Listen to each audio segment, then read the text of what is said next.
সূৰা গফিৰ আয়াত নম্বৰ 60 আল্লাহ তাবাৰক ওয়া তাআলা কয়েছে আমাক মতা আমাক বুলুয়া আমি তোমালোকৰ দোয়া কবুল কৰিম।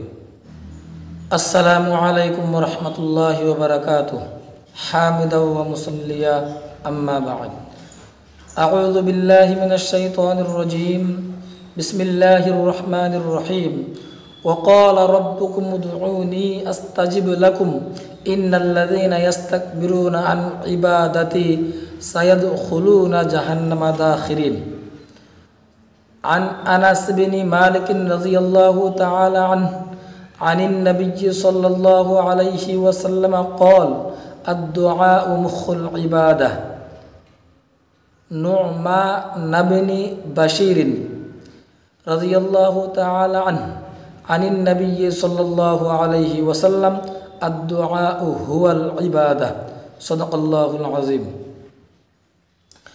প্রিয় শ্ৰোতা মণ্ডলী, আজি মই আপোনালোকৰ লগত কথা পাতিবলৈ আশা কৰিছোঁ দুআৰ বিষয়ে। আমাৰ আল্লাহ তাবাৰক ওয়া তাআলাৰ কাষত দুআ কৰিব লাগে।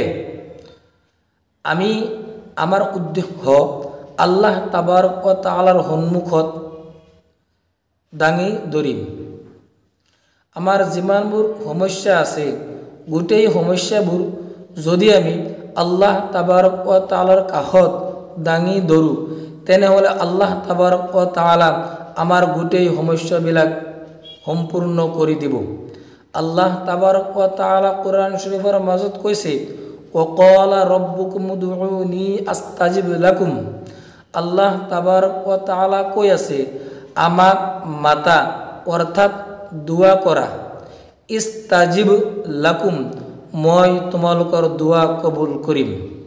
ইন্নাল্লাযীনা ইস্তাকবিৰুনা যিবিলাক মানুহে অহংকাৰ অৰ্থাৎ তুকাব্বুৰ কৰি অহংকাৰৰ কাৰণে আন ইবাদাতি আমাৰ উপাসনাৰ পৰা মুখখন আঁতৰাই দিয়ে সায়াদখুলুনা জাহান্নামা দাখিৰিন সেইসকল মানুহ অপমানিত হৈ নৰকত অৰ্থাৎ জাহান্নামত প্ৰৱেশ কৰিব।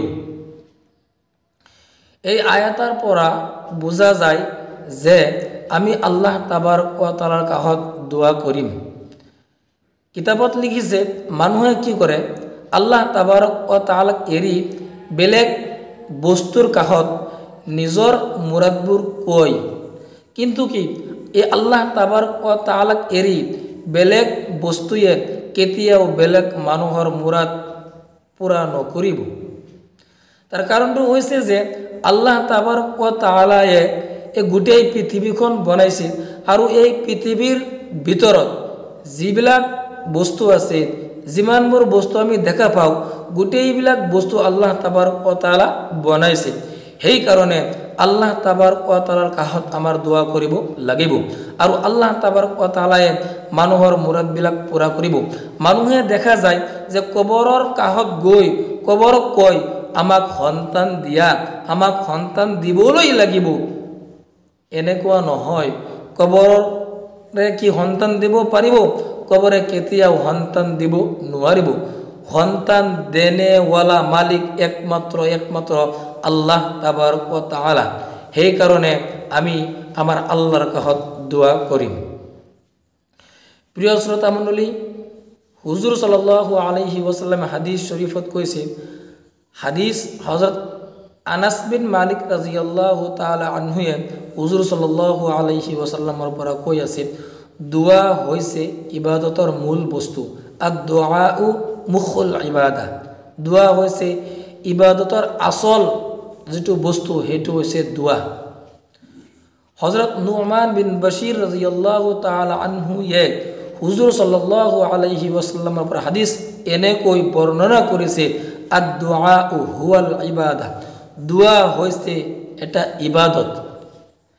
আৰু ইমাম ইবনে তাইমিয়া রহিমাহুমুল্লাহ কৈ আছে যে আল্লাহ তাবারক ওয়া তাআলায়ে সর্বপ্রথম দোয়া যে কবুল করিব এই দোয়া ওই ব্যক্তির দোয়া কবুল করিব এজন মুছলমান মানুহে বেলেগ এজন মুছলমান মানুহৰ কাৰণে এনেকুৱা এটা মজলিছত এনেকুৱা এটা বৈঠকত দোয়া খুজিছে আল্লাহ তাবাৰক ওয়া তাআলাৰ কাষত আৰু সেই মানুহজন সেই মজলিছত নাই, যদি কোনো মুছলমানে এনেকৈ দোয়া কৰে তেনেহ'লে আল্লাহ তাবাৰক ওয়া তাআলা সৰ্বপ্ৰথম সেই মানুহৰ দোয়া কবুল কৰিব। সেইকাৰণে আমাৰ কৰণীয় যে আমি আমাৰ আল্লাহ তাবাৰক ওয়া তাআলাৰ কাষত দোয়া কৰিম। আৰু মানুহে যদি আল্লাহ তাবাৰক ওয়া তাআলাক এৰি বেলেগ বস্তুৰ কাষত যেনে তামোল গাছ, যেনে বট গাছ, যেনে তুলসী গছ, এনেকুৱা গছৰ কাষত গৈ যদি নিজৰ মুৰাদ চাই তেনেহ'লে মুৰাদ কেতিয়াও সম্পূৰ্ণ নহ'ব।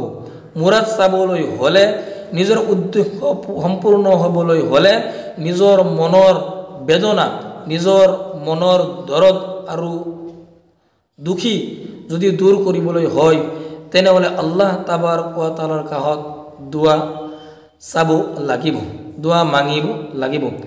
সেইকাৰণে আমাৰ কৰণীয় যে আমি আৰু আপুনি আল্লাহ তাবাৰক ওয়া তাআলাৰ কাষত দোয়া খুজিবলৈ চেষ্টা কৰিম। ধন্যবাদ।